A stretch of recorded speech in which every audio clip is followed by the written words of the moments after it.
we all here? Peacock? Present. Granger? Present. Slocombe? I'm here. Just say present. Well, if I'm here, I must be present, mustn't I? Humphreys? Present and correct. Brahms? Here. Lucas? Present! Now, the reason for this parade is that people have been tinkering with the time book. If the record is to be believed, those present yesterday included Errol Flynn, whose handwriting is not dissimilar to Mr. Lucas's, and Oscar Wilde. His name, for your future reference, Mr. Humphreys, should be spelt with an E. I've already admonished the miscreants. Yes, but it needs somebody with more authority to drive it home. Now, one expects this sort of thing in kitchenware and do-it-yourself, but not in ladies' and gentlemen's fashions. Will that be all, sir? No, there's one more thing. Today is Monday. Thanks for telling us. Allow me to continue, Mr. Lucas. Friday is a landmark in the history of Grace Brothers. On that day, young Mr. Grace becomes an octogenarian. Does that mean he's not allowed to eat meat? That means he will be 80 years old. And a fine age, if I may say so. I hope I shall be as active when I'm 80. Well, that's hardly likely. You're not as active as he is now. But the point is, I think that this floor should do something special for him to commemorate this notable event. Now, I know I only have to throw the problem into your laps for you to come up with some cracking ideas. Well, don't say anything now. Give it some thought, formulate some ideas, and I'll use my expertise to pick a winner. What would we do without you at the helm, sir? Well, there's the note. Off we go, off we go. Come on, sir. Lucas, pull it. £15. Is that your commission? Yeah. What did you do this week? 4 vests, 1 pair of gloves, 1 Bermuda shorts, and a returned overcoat. At this rate, I'd do better to leave and live on assistance. If you don't improve on that, you better. Yeah, there's a customer. Go on, let me have him. Well, by rights, as your senior, I should have him. But your story has touched my heart, so go on, you can have him. Good morning, sir. Can I help you? I'd like a handkerchief, please. Just my luck, isn't it? Thank you for your custom, madam. Now, in this bag, we have the Scarlet Undie Fun set, consisting of mini bra, waspy corset, can-can pants, suspender belt, and, of course, the black stockings. There we are. And in this bag, we have the same in fluorescent green. Will madam be requiring a bill? Oh, yes, for my income tax. I use them for my business. Oh, what sort of business are you in? That'll do, Miss Brown. There you are, madam. Merci. Bon chance. Bye-bye. That dog looked awfully tired to me. I expect it does a lot of walking. Ooh, well, that's not a bad sale. Over 60 quid. That's just over £3 commission. That's more than I've done all week. Oh, well, when I retire, you'll be the senior, and then you'll have first crack of the whip. But that means wait until you're 60. Blimey, that's... Be careful how you add up, Miss Brown. Why, that's almost 30 years. Now, you're flattering me just a teeny bit. But you're a bright girl. Oh, good morning, sir. Can I help you? Do you sell fur coats? Well, yes, we have quite a large range. Good. As a matter of fact, I want 2. 1 for my wife and 1 for a friend.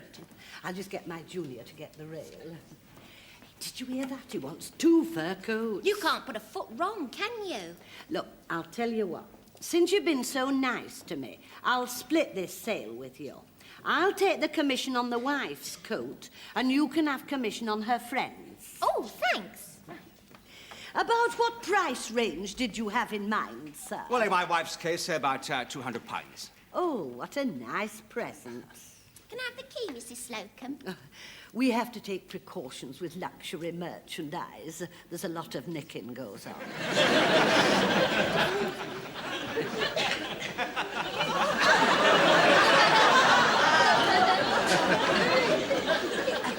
Something in the region of £200 for the customer's wife. Is it her birthday, may one ask? No, it's going to be a surprise. Oh, if only there were more gents about the likes of you. Now, this one is 190 in simulated mink. Very nice. About what build is madam?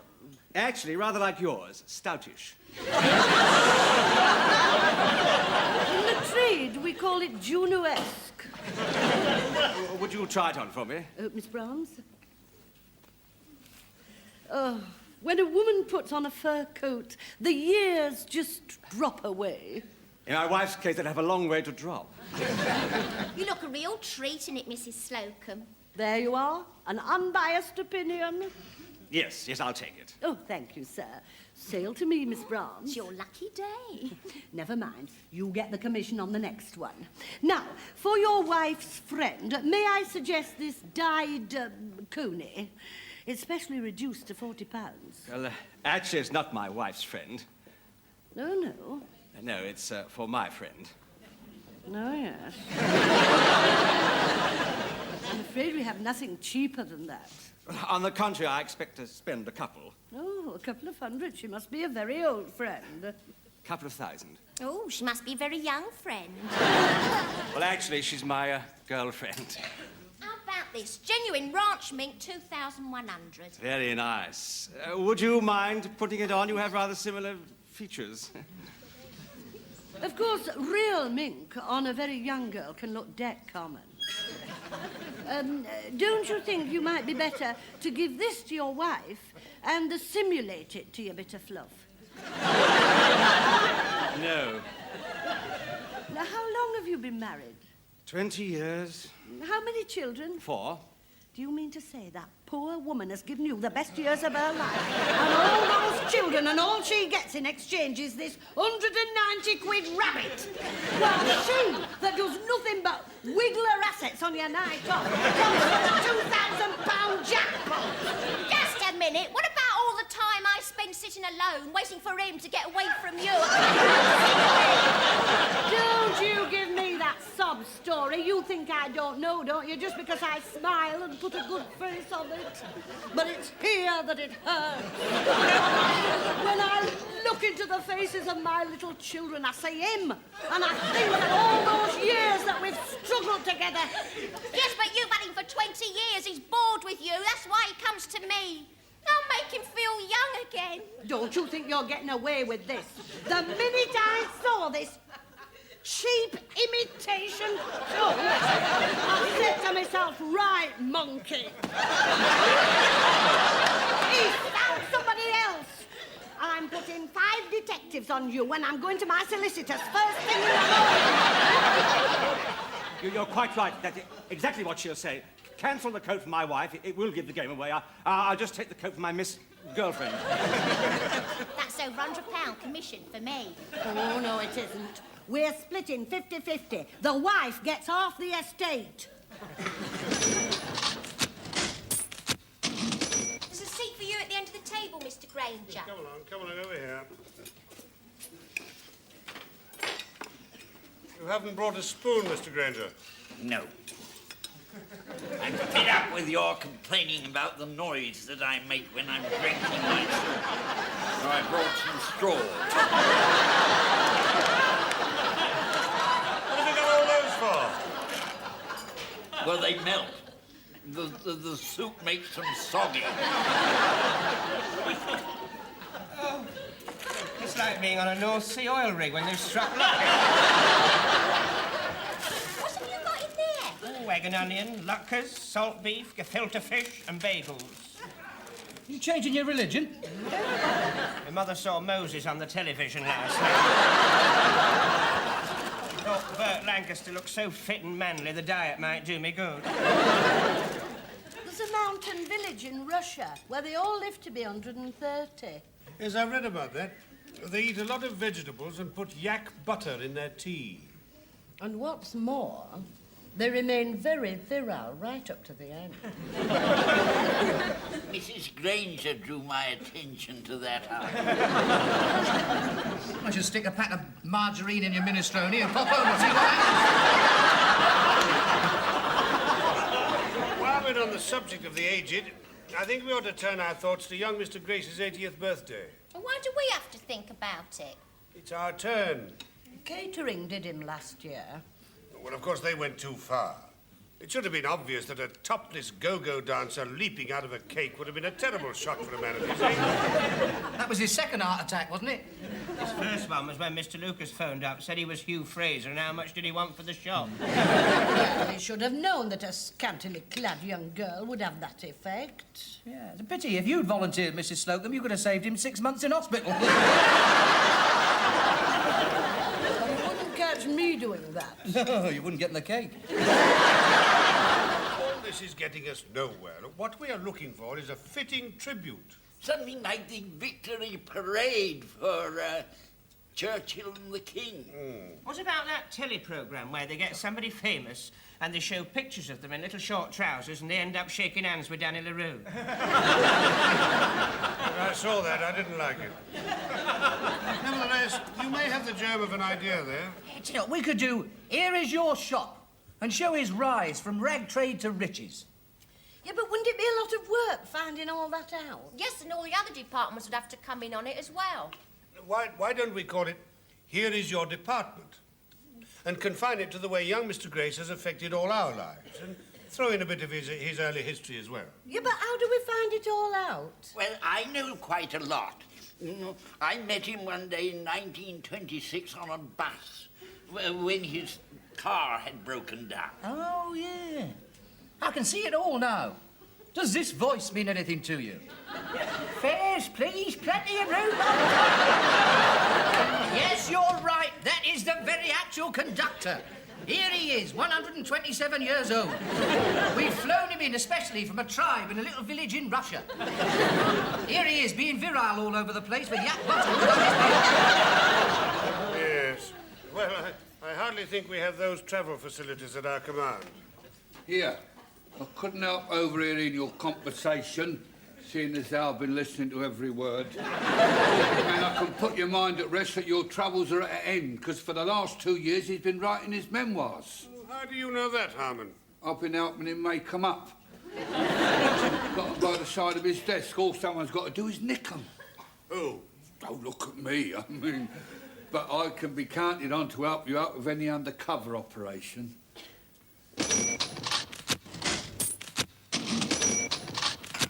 I thought you were supposed to be the one undercover. Shut up.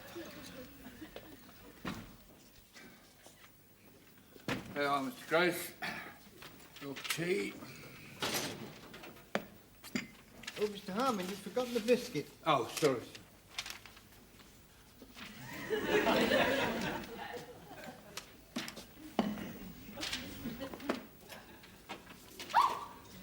Was that your hand, Mr. Grace? Doing what? Pinching my bottom. It sounds like me. Yes? Good, good. Well, start Mr. Grace towards the lift in 1 minute. Everything set at your end, Peacock? Definitely, sir. Mr. Lucas obtained young Mr. Grace's memoirs about 4 days ago. And he tells me that he's managed to unearth some magnificent background material with particular emphasis on the way young Mr. Grace has affected the lives of the members of this department. Well, young Mr. Grace will be coming up from the bargain basement. Good. And Mr. Lucas is set up in the boardroom to surprise him, so we'd better get up there with all speed, because then we can be ready to come in when we need it. Right, is it working? Running? OK. Right. I'm standing in the boardroom of Grace Brothers' store. Grace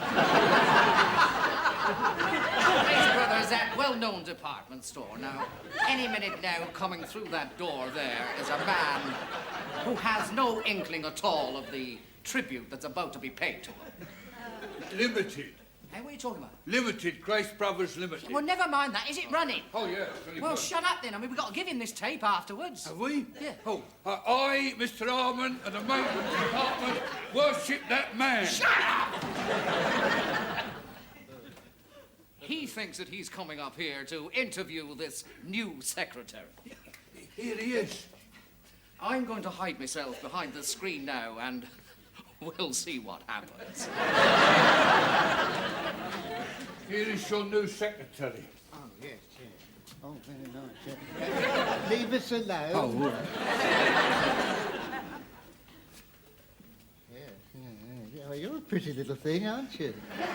Well, my shorthand speed is 120, and my typing is 60. Yeah, very good.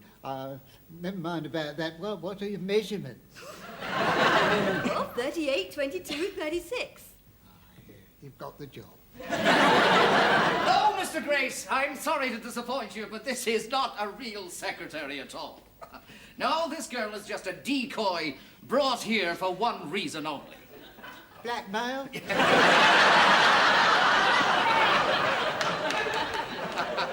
No, Mr. Grace. So that we can pay a tribute to you of your achievements. Mr. Grace, here is your department.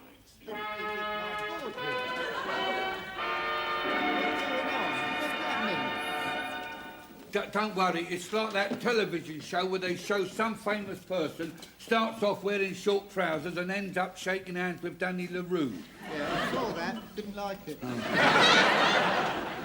Our story begins in a humble back street in the East End of London in the year 1897. Here lived Henry Grace and his wife, Ethel. To this devoted couple was born a bouncing baby boy. Although born of a long line of cobblers, destiny had ordained a different fate for this wee lad.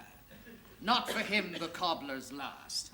No, he was impatient to get away from his environment.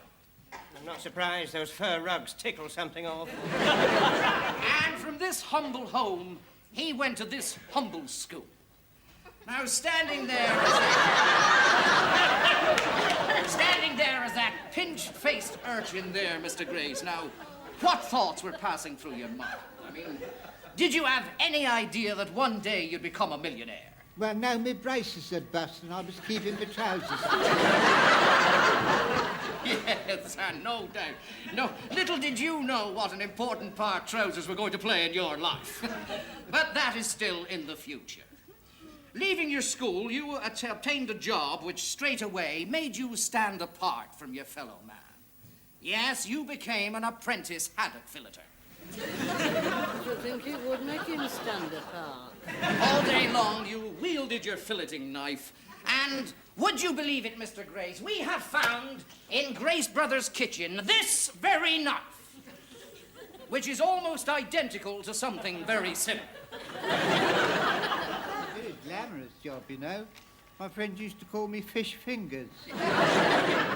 But soon those fish fingers were to be pushing your very own fish barrel. And little did you know that in Folkestone, where some of that fish probably came from, a pram was being pushed along a not so very different street. And in that pram was none other than Mr. Ernest Granger. Small world, isn't it? And here is a picture of that very pram with that very Granger in it. And here, believe it or not, to greet you in person, all the way from the first floor, is Mr. Ernest Granger.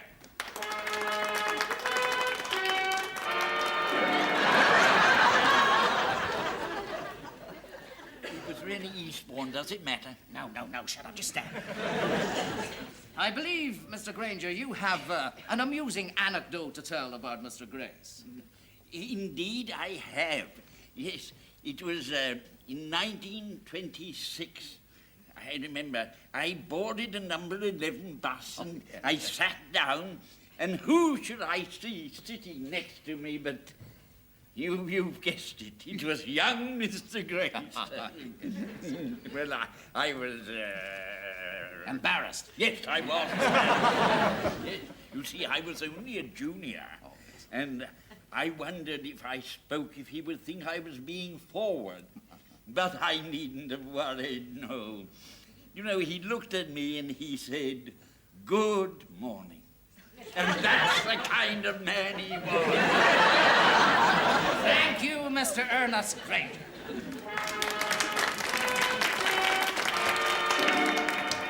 That was very touching, Mr. Granger. But we have jumped ahead in our story. Now, no sooner have you established yourself as an itinerant purveyor of filleted fish when the war clouds gather, without hesitation, you answer your country's call.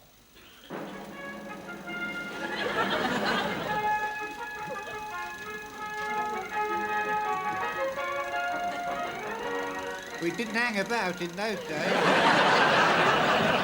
Yes, without hesitation, you answer your country's call.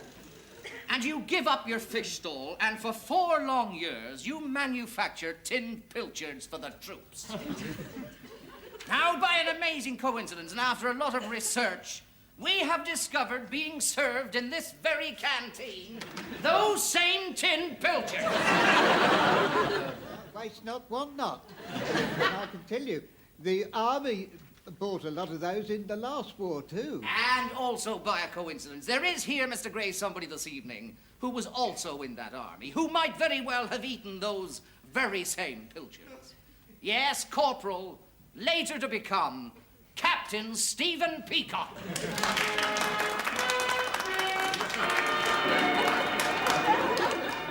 I believe Captain Peacock has an amusing anecdote. Oh, yes, indeed I have, yes. I well recall one cruel January morning. I just missed my bus, and I was standing there blowing into my gloves to bring the circulation back to my hands, when a large Rolls-Royce drew up beside me. The door opened, and there sat young Mr. Grace, beckoning to me. Forfeiting my place in the queue, I went across to him. "Don't worry," he said, "there'll be another one along in a minute." Then, with a cheery wave, he slammed the door and drove off. That's how I shall always remember Mr. Grace. Never too busy to stop and give a word of hope and encouragement. Thank you, Captain Stephen Peacock. But we are ahead of our story. We left you in 1918, still canning pilchards. And for 8 long years, you tried your hand at this, that, and quite a bit of the other. And until your hard work and determination and your will to succeed finally paid off. Yes, a remote uncle left you Grace Brothers in his will. That was in the year 1926. By a coincidence almost beyond belief, this very same actual year marked the birth of none other than Rachel Yiddle. Yes. I see surprise and bewilderment chase across your face. Well, perhaps this photograph will help you. Yes, you've guessed it. Miss Rachel Yiddle, later to become Mrs. Slocombe.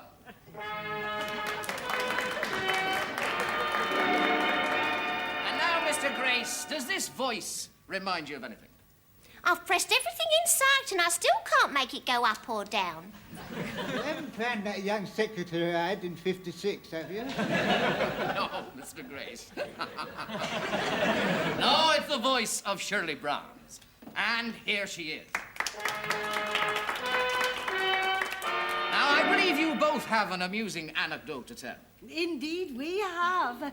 There was me and Miss Brahms with young Mr. Grace in this lift, and it got stuck fast. Yes, I pressed all the buttons and I still couldn't shift it. And I got ever so frightened. And would you believe it, young Mr. Grace cuddled her for half an hour while I shouted for help. And when the engineers finally arrived to rescue us, he was as cool as a cucumber. "Don't worry about me," he said. "Save Mrs. Slocombe, and then come back for me and the bird later." And that's the sort of man he is. Thank you, Shirley Brahms and Rachel Yiddle.